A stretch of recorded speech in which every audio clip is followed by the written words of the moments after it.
간주해 버리는 믿음에 힘이 있다.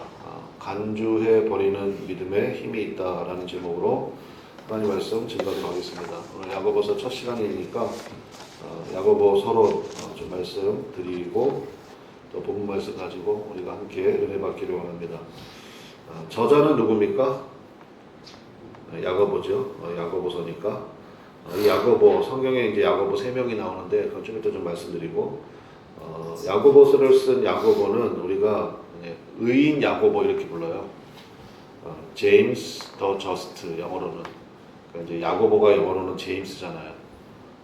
그리고 이제 의인이라는 칭호를 앞에 붙여가지고 의인 야고보 이렇게 부릅니다.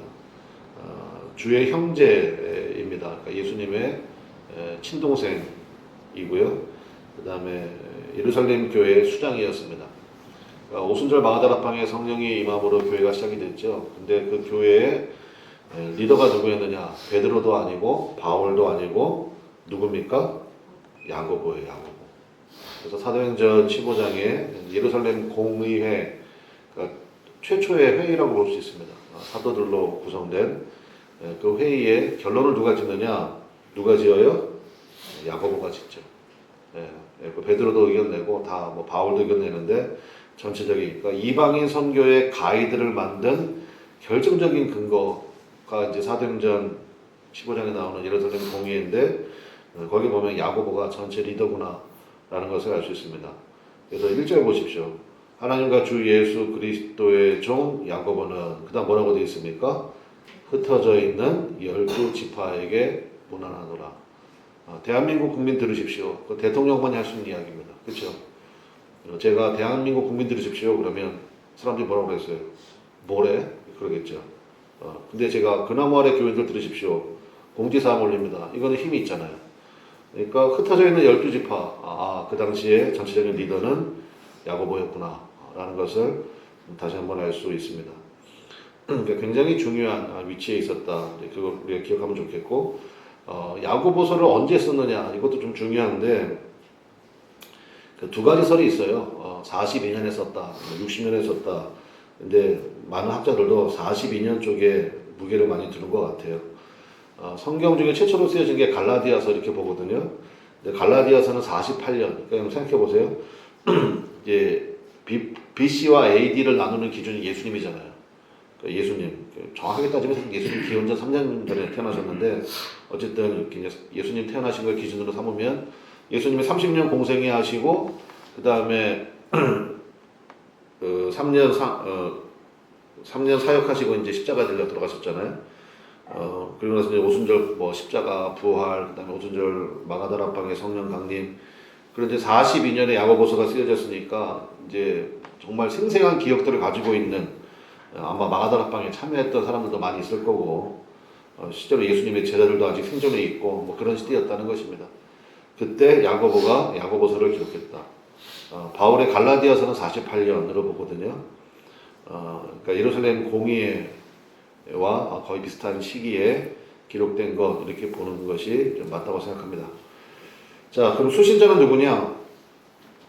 말씀드린 것처럼 흩어져 사는 유대 기독교인들입니다. 히브리서에도 나오죠. 이 사람들의 전체 배경은 유대교잖아요. 근데 이제 예수님을 믿기 시작한 유대 기독교인들. 그러면 이제 야고보서에서 여러분 가장 중요한 거가 이제 메시지가 이거잖아요. 행함이 없는 믿음은 어떤 믿음이에요? 죽은 믿음이다. 그러니까 행함으로 의롭다함을 얻는다. 이 메시지가 야고보서의 가장 중요한 메시지가 되잖아요. 그러면 우리가 좀 생각을 좀 해봐야 됩니다. 무슨 생각을 해봐야 되냐면 이제 유대 기독교인들인데 이제 환란이 임하기 시작했거든요. 교회 안에 핍박이 오기 시작했다고.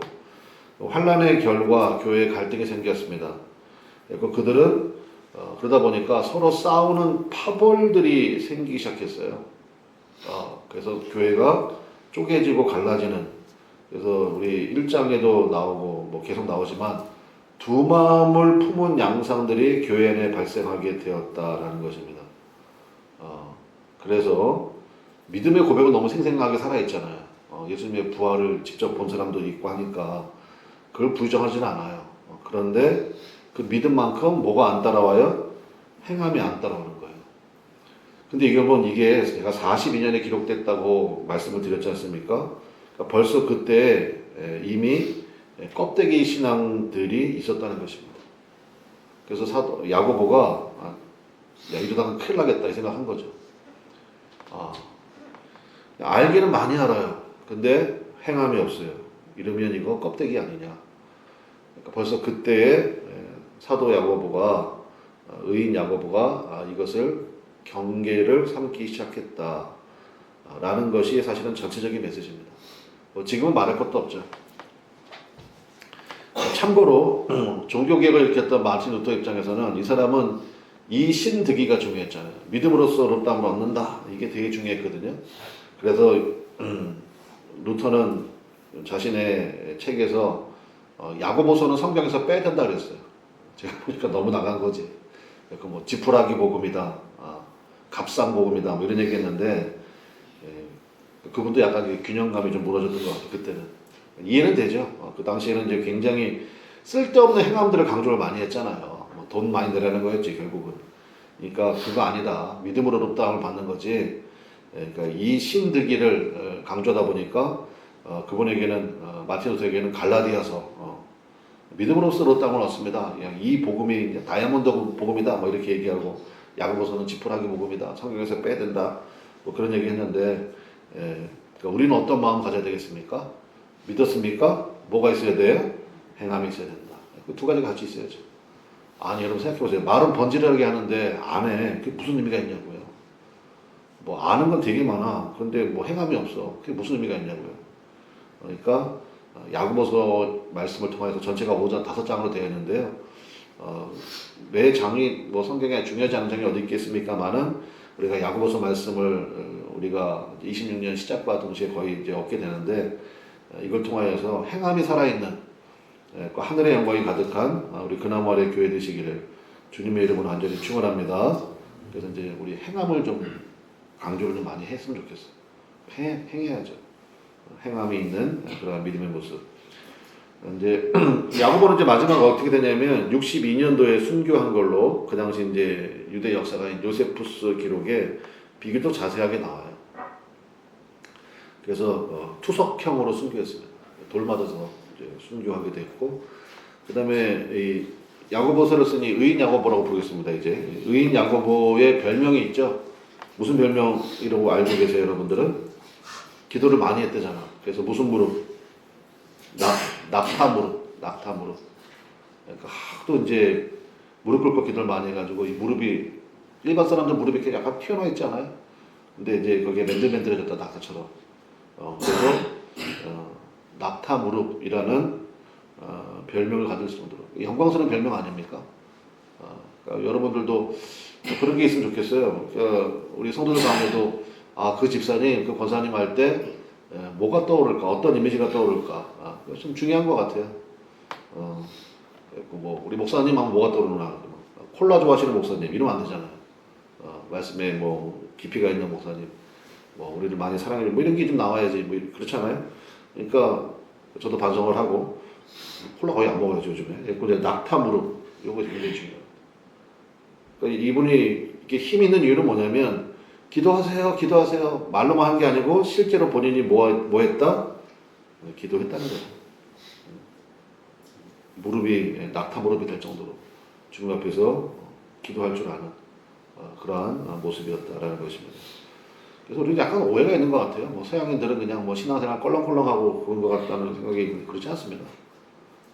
정말 신실한 사람들은 말도 못하게 주님 앞에. 요즘에 무릎 꿇고 기도하는 사람이 거의 누가 있어요. 그죠? 근데 요즘엔 또 무릎 꿇고 기도하는 게 굉장히 지금 한 15년 전인가 미국 교회에서 굉장히 대세가 된 적이 있고, 그 다음에 에터폴 기도라고 있죠. 학교에 초등학교나 중학교 가면 우리나라도 있죠. 국기기양대 있잖아요. 국기기양대. 그리고 등교한 학생들이 국기기양대 모여가지고 기도하는 그런 기도 모임도 있었어요. 그리고 어떤 여학생의 미국의 총기 난사 사건 있잖아요. 그때 제 이름 기억이 안 나는데 그 학생의 그 신앙 고백이 굉장히 큰 화제가 돼가지고. 근데 제가 미국은 굉장히 위기라고 생각합니다. 지금 현재는. 그건 뭐 다음에 뭐 기회가 되면 얘기를 하고. 자, 그래서 여러분도 정말 성경적인 별명이 있기를 붙어지기를 그래서 주님이 보실 때 나를 뭐라고 부르실 것인가. 그러니까 또 우리 성도들 같이 신앙생활 성도들이 볼 때 나에 대해서 기도 많이 하는 집사님, 사랑이 많은 집사님, 섬김이 풍성한 집사님, 전도를 많이 하는 집사님, 뭐 권사님, 뭐 이렇게 그런 게 굉장히 중요한 거 아니에요? 그런 이미지가 형성이 좀 돼야 되겠죠. 그러니까 행함이 없으면 그게 안 된다는 것입니다. 말이 나온 김에 이거는 한번 정리를 하면 좋겠습니다. 성경에 야고보가 3명이 나와요. 그래서 한번 따라해 보겠습니다. 대야고보, 소야고보, 의인 야고보 이렇게 부른다고요. 그 대야고보는 뭐 등치가 커서 대야고보고 등치가 작아서 소야고보냐? 아니 그게 아니고 우리 선지서도 볼 때 뭐 대선지사 그다음에 소선지사 이렇게 보거든요. 그러니까 분량으로 보는 거야 분량으로. 그 뭐 예레미야나 이사는 길잖아요. 그러니까 대선지서 그다음에 뭐 하박국 뭐 이런 선지자는 작잖아요. 오바댜 이런 거 작으니까 소선지서 이렇게 부르는데 여기서 대야고보 소야고보 제가 보기에는 성경에 등장하는 건 그런 횟수 때문에 그런 것 같아요. 자, 대야고보는 누구냐? 세베대의 아들 야고보와 요한. 항상 예수님이 어디 데리고 가면은 베드로, 요한, 야고보잖아요. 그 3명. 거기에 항상 꼈거든. 그래서 대야고보라고 불러요. 세베대의 아들 요한복음을 쓴 요한과 형제였던 그 야고보. 예수님이 별명도 지어줬죠. 보아너게. 성격이 좀 급했나 봐요. 그러니까 이런 것도 별로 안 좋은 거죠. 그죠? 낙타무릎 이게 좋잖아. 근데 보아너게. 너는 이렇게 성격이 다혈질이냐? 성질 좀 죽여라. 보아너게. 천둥이라는 뜻이야. 천둥. 썬더. 보아너게라는 별명을 가졌는데 여러분 아시죠? 사도행전에 보면 제일 먼저 순교한 사람 이 사람입니다. 제일 순교자라고 하는 거예요. 뭐 베드로는 감옥에서 건져 주셨잖아요. 베드로는. 근데 야고보는 안 건져 주셨거든. 하나님이 뭐 야고보는 미워하고 베드로는 사랑하셨냐? 그게 아니거든요. 각자의 사명이 있고 길이 있는 거죠. 그래서 제1 순교자였던 그래서 아마 대야고보라는 별명이 붙은 것 같아요. 스페인의 순례길 있죠? 산티아고라고 부르는. 거기 산티아고가 그 두 가지가 합친 거잖아요. 세인트하고 그 스페인어로 라르고라고 부르는 게 그게 야고보거든요. 거룩한 야고보. 그게 센티아고 이렇게 되는 거예요. 거기 가면 이제 저도 스페인은 가봤지만 뭐 산티아고 길은 가본 적이 없고 글쎄 모르겠어요. 갈 수 있는 기회가 있으면 한번 가보고 싶긴 한데 거기 맨 마지막 순례의 하이라이트가 데 콤포스텔라라고 부르는 거기 큰 성당 있잖아요. 거기 뭐가 있는데요? 야고보 무덤이 있거든요. 야고보. 그 야고보가 이 야고보예요. 대야고보. 그러니까 순교하기 전에 그 당시에 예수님께서 땅끝까지 이르러 복음 전하라 그랬잖아요. 그 당시에 땅끝은 스페인이었습니다. 그때는 뭐라고 불렀냐? 서바나라고 불렀거든. 서바나. 그 야고보는 거의 갔다 온 것 같아요. 그래가지고 야고보 순교한 다음에 뭐 이렇게 그 무덤 아니 그 뭐죠 관을 배에 실어가지고 보냈는데 그 배가 그 뭐 거기까지 갔다는 거 아니에요. 그래서 뭐 물새 않도록 뭐 조개나 가라비 이런 것들이 막 붙었다는 전설 따라 삼천리 이런 게 있어요. 그래가지고 그래서 거기 가면 뭐 그 뭐죠 조개 가라비 이런 거 막 엄청나게 뭐 강조 많이 하고 뭐 그런 거 있잖아요. 그게 대야고보 산티아고. 그리고 거기에 데코포스텔라의 야고보의 무덤이 있다. 그렇게 전해지는 야고보, 대야고보 아시겠죠? 대야고보. 그다음에 소야고보는 누구냐? 알페오의 아들. 그러니까 예수님의 제자 중에 야고보가 2명 있는 거죠. 알페오의 아들. 그러면 여러분 알페오의 아들 하면 또 2명 있는데 누구 생각나십니까? 알페오의 아들 또 누가 생각나세요? 본명이 레위인데 이름이 뭘까요? 마태. 그래서 마태와 요 소야고보가 형제일 가능성이 굉장히 높다. 이렇게 봅니다. 저도 그게 맞는 것 같아요. 알페오 아들 마테와 또 야고보, 소야고보. 소야고보는 거의 성경에 기록이 없어요. 근데 어쨌든 예수님의 제자 중에 한 명이었습니다. 소야고보. 그 다음에 이제 세 번째 야고보서를 쓴 의인 야고보. 이렇게 구분한다고요. 대야고보, 소야고보, 의인 야고보. 그러면 이제 뭐 서론이니까 얘기를 한번 해볼까요? 12제자, 예수님의 12제자 중에서 형제 관계인 사람이 3쌍이 있어요. 누구 첫 번째 쌍 누구예요? 베드로와 안드레가 먼저 나와야죠. 베드로와 안드레. 그죠? 베드로와 안드레. 요나의 아들.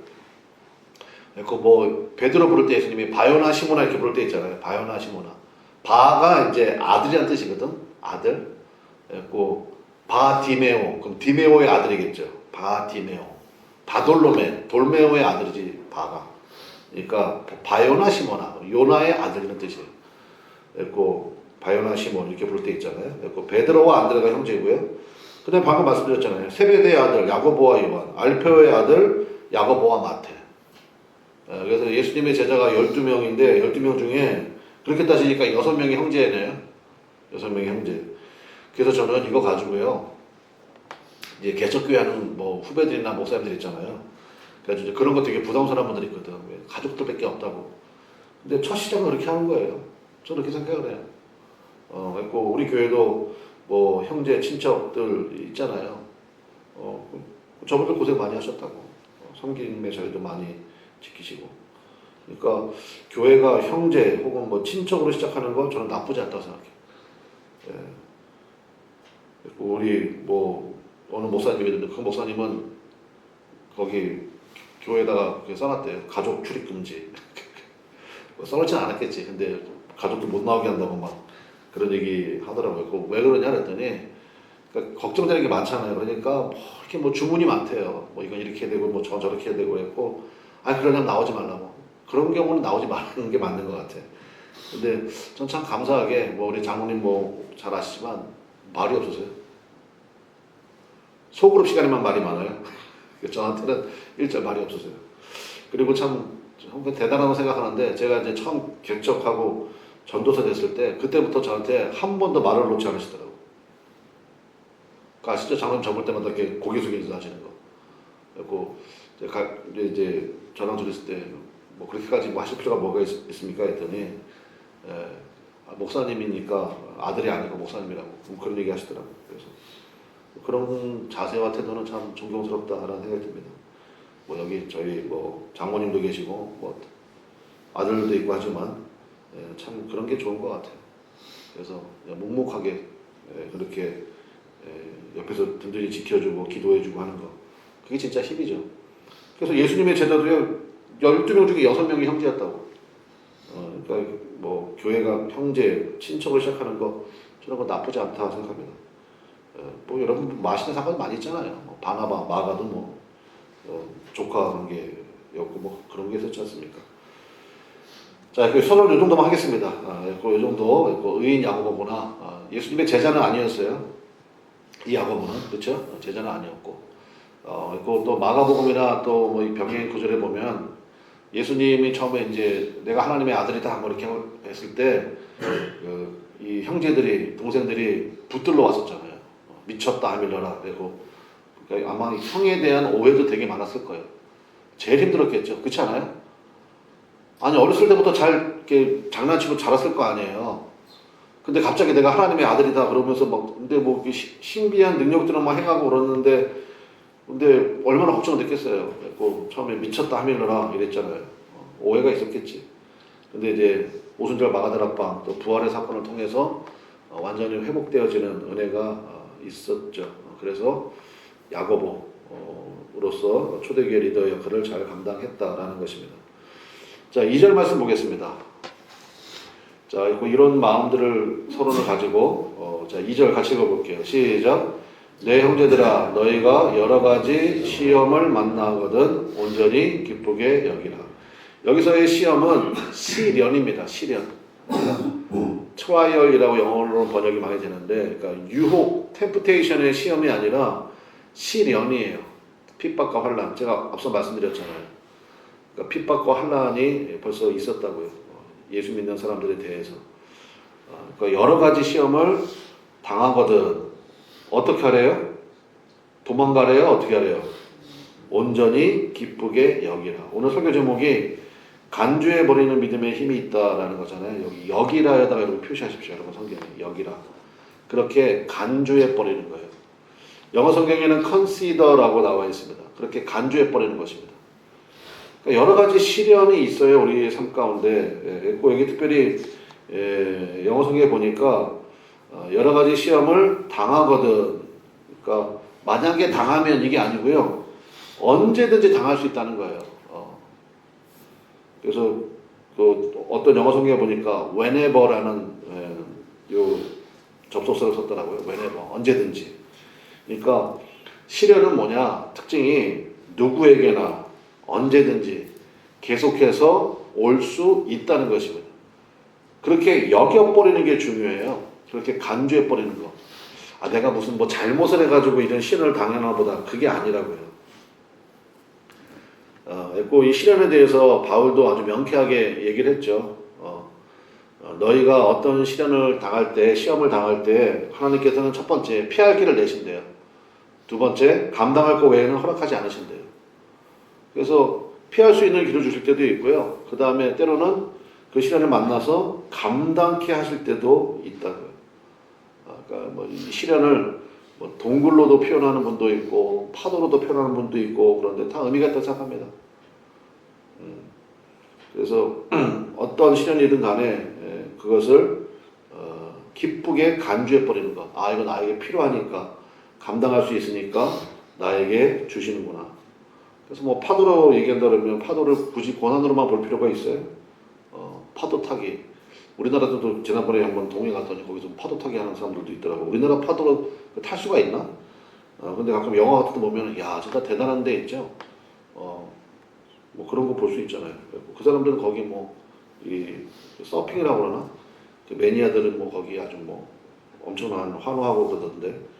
그러니까 그렇게 여겨버리는 거, 간주해버리는 믿음이 중요하다고 생각합니다.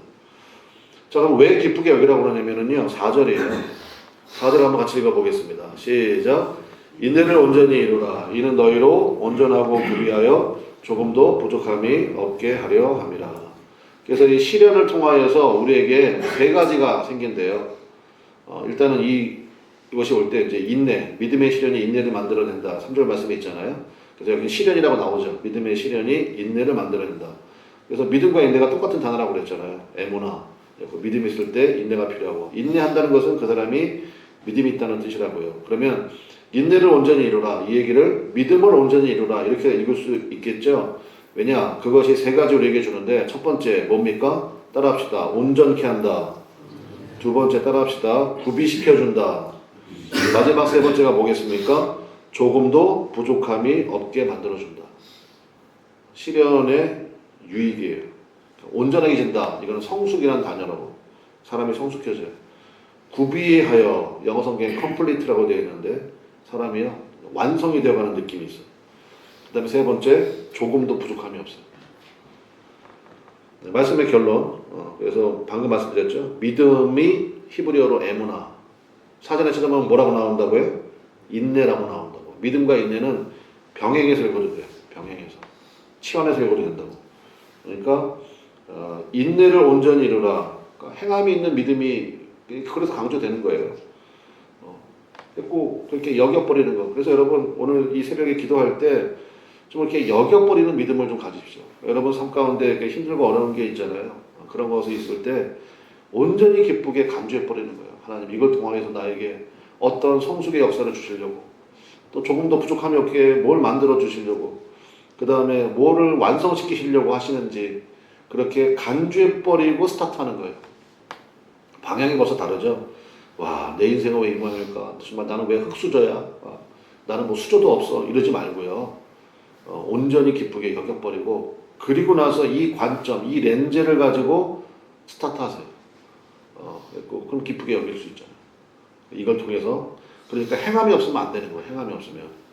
행함이 있어야 이게 돼요. 행함이 없고 그냥 한숨만 쉬고 있으면요 아무것도 안 되지. 하나님 어떻게 하면 좋겠습니까? 여기서 내가 구비해야 될 게 무엇입니까? 어떻게 반응해야 온전해집니까? 그러한 기도의 믿음의 모습이 중요하다라는 것입니다. 이제 야고보서 말씀께서 진행해 줄 텐데 이 말씀을 통하여서 진짜 행함에 강조점이 있고 또 아주 실력이 있는 우리 교회와 성도들 되시기를 주님의 이름으로 간절히 축원합니다. 기도하겠습니다. 우리 주여 한번 부르고 간절히 기도합시다. 야고보 말씀 우리에게 주셨는데 하나님 말씀을 통하여서 정말 우리의 심령이 온전하고 구비하여 조금도 부족함이 없는 그러한 상태에 이룰 수 있도록 역사해 주시고, 인내를 온전히 이루는 귀한 믿음의 사람들 다 되어지도록 역사해 달라고 우리 주여 한번 부르고 간절히 기도하겠습니다. 주여 하나님 아버지 역사하소서, 인도하소서. 온전히 주님 따르기 원합니다. 주님 의지하기 원합니다. 저희들의 마음 가운데 역사하여 주셔서 하나님 아버지